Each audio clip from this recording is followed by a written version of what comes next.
Pwede bang ituloy sa 20th Congress kung sakali po na hindi siya matapos agad within the 19th Congress? What do you think of that naman po? Regarding that issue, divided din po ang schools of thought, no? May nagsasabi na hindi na pwede, may nagsasabi na pwede pa.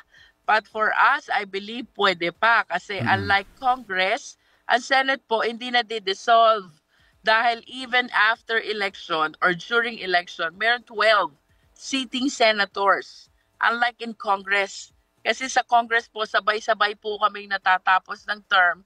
So definitely, dissolve ang 19th Congress at papasok ang 20th Congress. Ito po sa Senado, even during election, meron seating na 12 senators. So we do not see any problem or any reason why the 20th Congress, particularly the Senate, cannot continue the impeachment process which was started during the 19th Congress.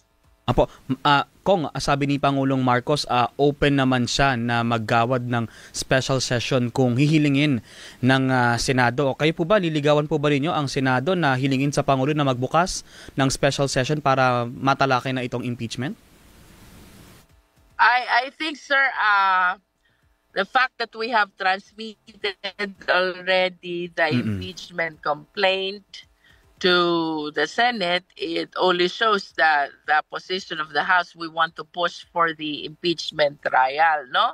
So, without saying a word or without really necessarily reaching out to the Senate, I believe that the position of the House of Representatives is clear. We are looking forward to proceed to the impeachment trial. Nonetheless, we are submitting to the wisdom, to the expertise of our impeachment court kung anong mas maayos para sa kanila with regards to proceeding to this impeachment trial. Whether we do it right away or we do it after the election. And isang scenario din, ma'am, na lumutang is what if Vice President Sara resigns? Itutuloy pa rin po ba yung impeachment trial? Sa akin, there are two specific prayers in the impeachment complaint. One is the removal from office, and two is the perpetual disqualification to hold office. No? Kung magre-resign ang ating Vice Presidente, apparently, the issue of removal from office is already moot and academic dahil sinong tatanggalin mo kung nag-resign na ang Vice President. However, with respect to the second prayer, her perpetual disqualification to hold office, no?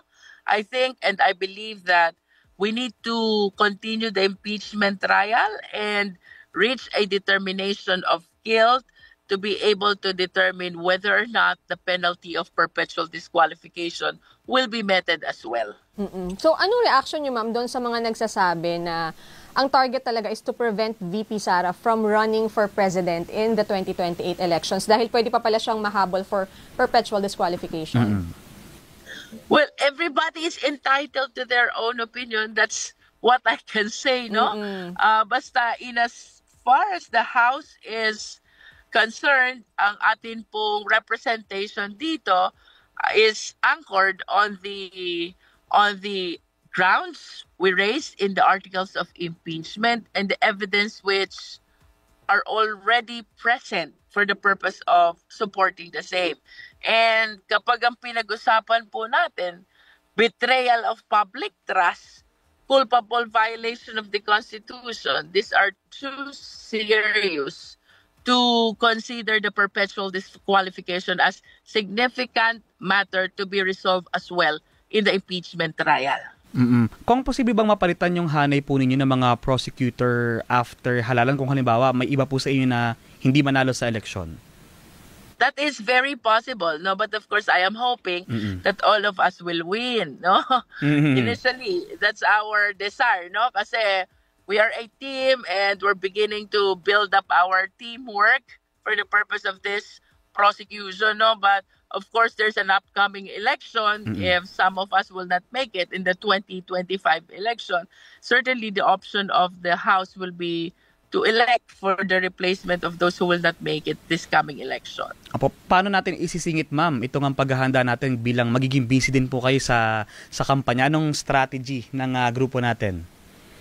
Well, I already requested the team that we should assign one day every week no, for the prosecution preparation.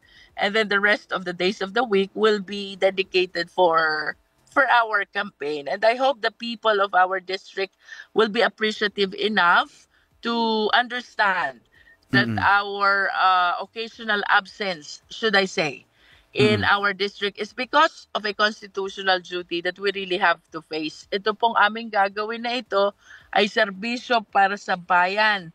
Ito po'y mandato ng konstitusyon. Kailanman hindi namin pwedeng talikuran. So I am hoping and praying na ito po ay maunawaan ng ating mga kababayan from our district, and I hope this will not be taken against the prosecution team kung sakaling mababawasan ng aming panahon para sa kampanya sa darating na eleksyon. Magkakaroon din po ba ng private prosecutors, ma'am, aside from you guys po, from the House? Yes, there are volunteer lawyers from the private firms already, no? Some are solo practitioners to join the prosecution team, and we are welcoming these intentions of the private prosecutors. So yes, it will be a combination and a consolidated effort of the public prosecutor and the private prosecutor. Opo. So ilan ang target, ma'am, for the prosecution That we team? have not finalized yet, no? Sabi ko nga, kaka-initial meeting pa lang namin, but definitely we'll be able to determine that as we go along the way. Opo. Ma'am, ano lang din po siguro ang assurance na hindi magagamit for pangangampanya itong impeachment trial dahil syempre, kung matuloy ay you will be on national TV, mapapanood, ganyan. Baka may mga nag-iisip lang din po na this is for siguro leverage din ng mga prosecutors na tumatakbo rin po sa midterm elections. Yeah, kami naman po ay district representatives, no? So if there are issues that we will be using this exposure in the media for the purpose of the campaign, siguro isang consequence yun, no? Pero ang amin pong distrito is limited to a number of municipalities only. Like for myself, 6 na bayan lang po ang district ko sa Batangas, no? So as to whether this will have an impact in our respective district, I hope it will have, no? Kasi wala naman po akong nakikitang anything wrong if my kababayan will appreciate it, will take it positively, na nakikita nila yung congresswoman nila, who is also a candidate for 2025 election, part of the prosecution team, no?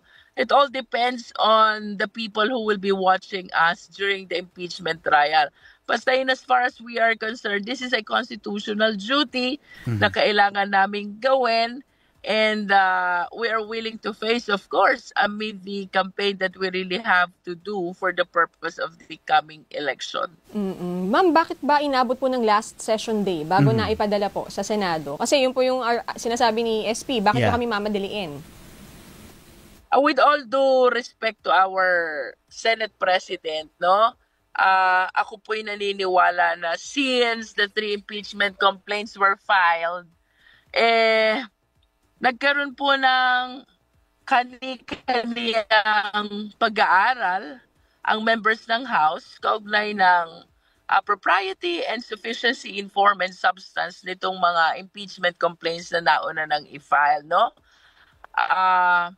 Although it took us long, but I believe that the timing was reasonable enough for the national parties to intercede para finally we come up with the 4th impeachment complaint, which we successfully transmitted before the end of the session, no? Ang appreciation namin dito, we actually saved the impeachment process kasi nga medyo may time constraint na, and we really have to transmit before the end of the 19th Congress. Hindi naman po ito minadali. Nagkataon lamang na kinailangang masusing pag-aralan. We are 306 members of the House at lahat po ng desisyon na gagawin namin sa House of Representatives should be a collegial decision, no? So, syempre, nagkanya-kanya pong pag-aaral yan. It took us time bago kami nakaka-come up with our common decision and appreciation of what is happening. We appreciate din yung naging intercession ng mga national parties in coming up with this collective effort, collective decision, until the signatures of the first 215 members of the House were gathered for the purpose of this impeachment complaint, the fourth impeachment complaint. Opo. Hindi naman po nagsayang ng panahon. Nag-aral lang po ang members ng House patungkol doon sa naunang 3 na impeachment complaint until we arrived to a common decision to come up with the fourth impeachment complaint. So itong fourth impeachment kung hindi siya noong Wednesday lang inupuan, matagal din tong pinag-usapan, hindi lang siya talaga lumutang sa mga balita. Yes, nagkakaroon po ng kanilang discussion ang iba't ibang partido until they gathered together, come up with a common decision to come up with this fourth impeachment complaint, no? Sa amin po pag-aaral, yung first impeachment complaint is too long. Parang 23 yata yung grounds for impeachment doon. So, ito namang dalawang huli, too short. But nonetheless, parehas po itong dadaan sa Justice Committee kasi wala siyang support ng 1/3 at the minimum of the members of the House. And considering the limited number of time that is remaining before the end of the 19th Congress, talagang hindi po kakayanin. So, we came up with a decision through the national parties na magkaroon ng fourth impeachment complaint endorsed by at least 1/3 of the members of the House, which in this case, lampas-lampas pa po dun sa required number of signatures na hinihingi ng batas. What is required is only 1/3. And yet, as to the number of signatures na who actually supported the fourth impeachment complaint, I believe we were 215, no? And the number keeps on growing. Kasi balita ko parang merong additional na 25 na na humabol to support the impeachment complaint, no? So this only shows na talagang the super majority of the members of the House of Representatives are standing in favor of pushing through the impeachment complaint. Opo. And ma'am, natanong na rin po yung ibang members ng House kung meron bang bayaran, kung meron bang perang kapalit para pumirma o suportahan yung impeachment. Wala po. Wala pong nangyaring bayaran. Wala po kaming tinanggap. Ito po ay desisyon ng bawat isa sa amin na nung magkaharap-harap came up with a common stand to consider filing the fourth impeachment complaint. Wala pong naganap na bayaran.